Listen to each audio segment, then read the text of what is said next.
सुबह का समय था। छोटे से गांव सूरजपुर में हल्की धूप फैल रही थी। खेतों से ताजी हवा आ रही थी। लोग अपने अपने काम में लगे हुए थे। उसी गांव के बाजार में एक सब्जी की दुकान थी। उस दुकान का मालिक था रघु। रघु पहले बहुत गरीब था। वह सिर पर टोकरी रखकर घर घर सब्जी बेचता था। मेहनत और ईमानदारी से उसने धीरे धीरे पैसे कमाए और बाजार में अपनी दुकान खोल ली। कुछ ही सालों में उसकी दुकान गांव की सबसे बड़ी सब्जी की दुकान बन गई। लोग दूर दूर से सब्जी लेने आने लगे। पैसे आते गए और रघु का दिल बदलने लगा। पहले जो रघु सबको प्यार से भैया, पन्ने, बहन कहता था, अब वह लोगों से रूखेपन से बात करने लगा। देखो, मेरी दुकान पूरे गांव में सबसे बड़ी है। मेरे जैसा सब्जी वाला कोई नहीं। उसकी पत्नी सीता यह सब देखकर चिंतित रहती थी। रघु, पैसा आया है तो अच्छा है, लेकिन इतना घमंड मत करो। भगवान सब देखता है। तुम क्या जानो, आज मैं अमीर हूं, लोग मेरे आगे झुकते हैं। सीता चुप हो गई, लेकिन उसके मन में डर बैठ गया कि कहीं यह घमंड उनके परिवार को बर्बाद न कर दे। एक दिन बाजार में एक बूढ़ी अम्मा आई। उसके कपड़े पुराने थे, हाथ में कुछ सिक्के थे। बेटा, आधा किलो आलू दे दो, मेरे पास बस इतने ही पैसे हैं। रघु ने सिक्के गिने और जोर से हंस पड़ा। इतने पैसों में आलू? जाओ कहीं और जाओ। अम्मा विनती करने लगी। बेटा, घर में खाने को कुछ नहीं है, थोड़ा कम दे दो। मैं कोई दान की दुकान नहीं चलाता, चलो हटो यहां से। बाजार के लोग यह सब देख रहे थे। अम्मा की आंखों में आंसू आ गए। वह धीरे धीरे वहां से चली गई।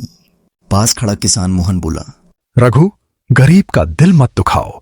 तुम अपना काम करो। उस दिन पहली बार गांव वालों को लगा कि रघु अब पहले वाला इंसान नहीं रहा। मोहन मेहनती किसान था। वह खेत में उगाई सब्जियां सीधे बाजार में बेचता था। उसकी छोटी सी दुकान थी, लेकिन वह हर ग्राहक से मुस्कुराकर बात करता था। एक महिला उसकी दुकान पर आई। भैया, पैसे कम हैं। कोई बात नहीं बहन, जितने पैसे हैं उतनी सब्जी ले जाओ। महिला खुश होकर चली गई। धीरे धीरे लोग मोहन की दुकान पर आने लगे। रघु दूर से यह देखकर जलने लगा। ये छोटा किसान मेरी बराबरी करेगा। रघु ने अपनी दुकान पर बड़ा बोर्ड लगवा दिया, सूरजपुर की सबसे बड़ी सब्जी मंडी, रघु एंड कंपनी। वह मजदूरों पर भी चिल्लाता था, जल्दी काम करो, मैं तुम्हें पैसे देता हूं। मालिक, सुबह से खाना नहीं खाया। मुझे बहाने मत सुनाओ। मजदूर उदास होकर काम करने लगा। गांव में बड़ा त्योहार था। लोग बाजार में सब्जी खरीदने आए। रघु ने कीमतें बढ़ा दी। भैया, दाम इतने ज्यादा क्यों? लेना है तो लो, नहीं तो जाओ। उधर मोहन सामान्य दाम पर सब्जी बेच रहा था। लोग बोले, मोहन ईमानदार है। धीरे धीरे रघु की दुकान खाली होने लगी और मोहन की दुकान पर भीड़ बढ़ गई। रघु के चेहरे पर गुस्सा साफ दिखाई दे रहा था। कुछ दिनों बाद जोरदार बरसात हुई। रघु ने सब्जियां खुले गोदाम में रखी थीं। रात भर पानी गिरता रहा। सुबह उसने देखा कि टमाटर, आलू, गोभी और दूसरी सब्जियां सड़ चुकी हैं। सब खत्म हो गया। उसे लाखों का नुकसान हो गया। वो मजदूरों पर बरस पड़ा। तुम लोगों ने ध्यान क्यों नहीं रखा? मालिक, हमने कहा था कि गोदाम ढक दीजिए। लेकिन रघु ने उनकी बात कभी नहीं सुनी थी। नुकसान के बाद व्यापार गिरने लगा। उधार देने वाले पैसे मांगने लगे। रघु, हमारा पैसा लौटाओ। रघु परेशान हो गया। मैंने पहले ही कहा था कि घमंड मत करो। रघु चुप रहा। पहली बार उसे लगा कि शायद उसकी गलती थी। तनाव के कारण रघु बीमार पड़ गया। कई दिन दुकान पर नहीं जा पाया। जो ग्राहक कभी उसकी दुकान पर आते थे, अब मोहन के पास जाने लगे। रघु बिस्तर पर पड़ा सोचता रहा, जब मैं गरीब था तब लोग मुझसे प्यार करते थे। अब मेरे पास पैसा था, फिर भी मैं अकेला हूं। उसकी आंखों में आंसू आ गए। एक दिन वही बूढ़ी अम्मा उसके घर आई। सीता ने उन्हें अंदर बैठाया। अम्मा अपने साथ घर की बनी खिचड़ी लाई थी। बेटा, सुना तुम बीमार हो, थोड़ा खा लो। रघु शर्म से सिर झुका लिया। अम्मा, मैंने उस दिन आपका अपमान किया था।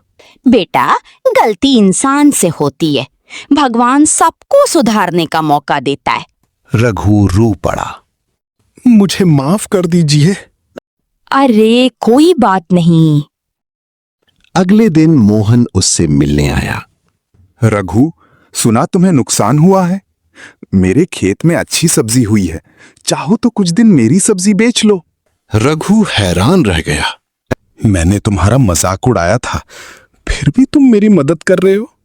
गांव में एक दूसरे का साथ देना चाहिए। रघु की आंखें भर आईं। रघु ठीक होने के बाद बाजार पहुंचा।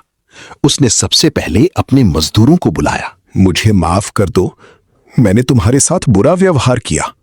मजदूर चौंक गए।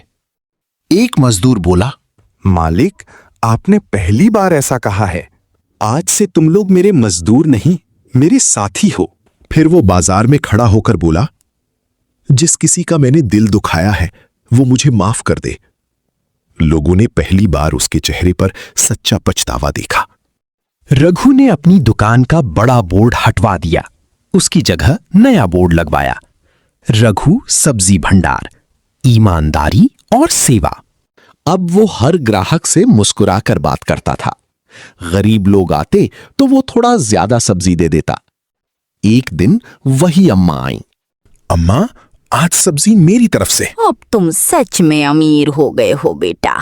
कुछ महीनों बाद गांव की पंचायत हुई। सरपंच ने सबके सामने कहा, रघु ने अपनी गलती स्वीकार की और खुद को बदल लिया। ये बहुत बड़ी बात है। मैंने समझ लिया है कि घमंड इंसान को अकेला कर देता है। असली जीत पैसे की नहीं, अच्छे व्यवहार की होती है। अब रघु हर सप्ताह कुछ सब्जियां गरीब परिवारों को देने लगा। बच्चे उसकी दुकान पर आते तो वो उन्हें फल भी देता। रघु काका बहुत अच्छे हैं। ये सुनकर रघु मुस्कुराया। आज मुझे वही पुराना रघु वापस मिल गया। एक साल बाद फिर भारी बरसात हुई। इस बार कई दुकानों की सब्जियां खराब हो गईं। रघु ने अपनी दुकान खोलकर घोषणा की, जिस दुकानदार की सब्जी खराब हुई है वो यहां से बिना पैसे सब्जी ले जाए। लोग आश्चर्यचकित रह गए। अब तुम सच में बदल गए हो। कुछ वर्षों बाद रघु की दुकान फिर से गांव की सबसे लोकप्रिय दुकान बन गई। लेकिन इस बार वजह उसका पैसा नहीं, उसका अच्छा व्यवहार था। लोग कहते थे, रघु से सब्जी लो, वहां सम्मान मिलता है। हे भगवान, धन्यवाद कि आपने मेरा घमंड तोड़कर मुझे इंसान बनना सिखाया। दोस्तों, इस कहानी से हमें सीख मिलती है कि पैसा इंसान को बड़ा नहीं बनाता, उसका व्यवहार उसे बड़ा बनाता है। घमंड कुछ समय की ताकत देता है, लेकिन विनम्रता जीवन भर सम्मान दिलाती है। जो दूसरों का अपमान करता है वह अंत में अकेला रह जाता है, और जो दूसरों की मदद करता है वही सच्चा अमीर कहलाता है।